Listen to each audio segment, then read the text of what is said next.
How's everybody doing? So I think that, our emphasis this week has been on everybody, self-assessing, coaches, myself, players. Do you think you're really, playing to the level that, people respect, to the standard that we have here, that your teammates respect? The discipline, the toughness, the effort to finish, focus on the next play, accountability to do your job. And those are basic fundamental things that I think are very, very important to being successful. And that's something that we've really emphasized. I think the players have done a pretty good job so far this week. So, we got a tremendous challenge against a really good team on the road, SEC game, game day, all the things that make great games. So if you're a great competitor, you love great challenges, and this is certainly going to be a great challenge for us in what we expect to be a difficult environment. So Bryce continues to practice a little bit more. We got him on a little bit of a pitch count just to kind of wean him back into it and see how it goes. So we expect him to do even a little more tomorrow. So that's all I really have to say about that. As the season progresses, does a team get better at playing on the road, getting used to the environment, the noise of a road environment? Well, I think, the first time you do it, it's probably a little bit of a challenge for players that have never done it before, especially at certain positions where being able to communicate and hear, whether it's snap count, whatever, probably inability to communicate on defense if it's loud. Those things probably affect inexperienced players a little bit more than they do the guys that have done it before. But I think by this time, we've played a couple road games. You hope that experience has enhanced, the guys on the team's expectations of what's going to happen, how it's going to be, what they have to overcome, how they need to play, how they need to focus, in that kind of environment. Chase. There's been a lot of talk this week about all the pressure in the defensive package that's got Will and Braswell and Turner on the field together and what they did against Texas A&M pass pressure-wise. How good is that group against the run? And by that, I mean the whole 11 in the grouping, not just those three guys. And how important is that against a Tennessee team that's hard to substitute against? Yeah, well, we don't really play those guys all together in run-down situations.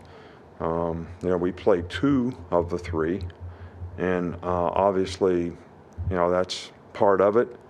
But I think until you get to third down, and every team has kind of a break point of when they're not running the ball, on third down very much. And we can still stop the run with stunts, but there's different kind of runs on third down too that you have to stop. So, we work a little each week on those guys being in the game and being able to stop the run, but that's a specialty package for passing situations. So more difficult to play if there's a threat of the run, on a down and distance. So we have a break point where we'll put them in the game.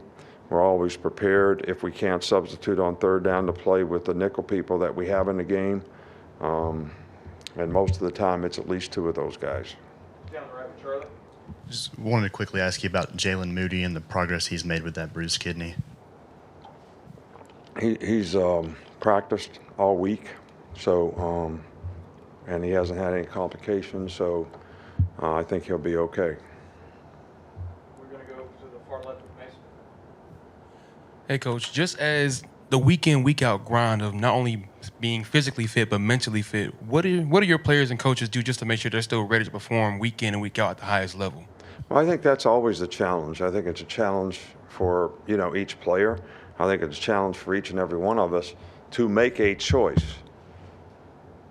You've heard me talk before about you're going to do what you feel like doing, or you're going to choose to do the things you need to do to accomplish the goals that you have the success that you want to have. And I think every player's got to make that choice. And I think more mature competitors really understand how important, that is to maintain a psychological disposition to do things the way you need to do them to have success. But that is a challenge. It's a psychological challenge for every person, every player. I mean, you all, I don't care what your job is, it's a personal challenge to, be the best version of yourself every day and not accept less than that. And that's a choice. And, when you say, I don't feel like going to work today, or I don't feel like practicing today, obviously you're not going to be playing to the level that you need to play to. So we're constantly trying to get our players to understand, how do you have to edit your behavior, make the choices and decisions that are going to help you accomplish the goals that you have. And all these guys want to create value for the future, so that also creates value for them as well. Your third down defense is one of the top ranked in the country. What have you liked so far from your group on third down? Well, I think that we've done a good job of affecting the quarterback, which is always, beneficial on third down. I think we've done a pretty good job of disguising and mixing things in the back end. Done a fairly good job of covering. So, it's a combination of all 11 guys doing what they're supposed to do that I think, helps you be effective and understanding the situation and playing the situation that you're in, and everybody doing what they're supposed to do. And most of the time when we haven't had success on third down, it's, a mental error or missed assignment or something like that. So, hopefully, some of the offensive team we're playing this week is going to be much more challenging. So everybody's going to have to, play as well as they're capable of playing and do it all together as a unit for us to be successful against this group. Will Reichard's missed a couple of the last few weeks. He's been so consistent for so long. At what point do you go over and talk to him, or you try to check in on him and that unit that's had a couple miscues? Will's been kicking for a long time. We've got a lot of confidence in him.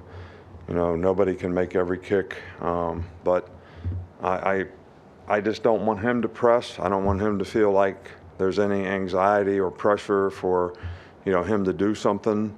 He obviously made the game-winning kick at Texas, and he's been a very consistent, guy for us, and we have a lot of confidence in him. And I don't usually feel like there's any reason to go sort of. When I talk to the guys, it's usually to tell them they did a good job, and if they don't hit a good one, punt a good one, kick a good one, it's, hey, forget about it, focus on the next one. Because those guys aren't like players. They don't play 70 plays in a game. They're like assassins. They got one shot. They got to make it count. And that's the mindset they have to have. So to focus and be prepared to do it the next time is probably the most important thing. All right, so I got a question. Am I allowed to ask a question? This Yankee shirt you got on, I mean, is this for real, or you just show? I just got back from the game yesterday, so that's what I think. You a Yankee fan? All right, that's good. I like that. You guys have two of them over there.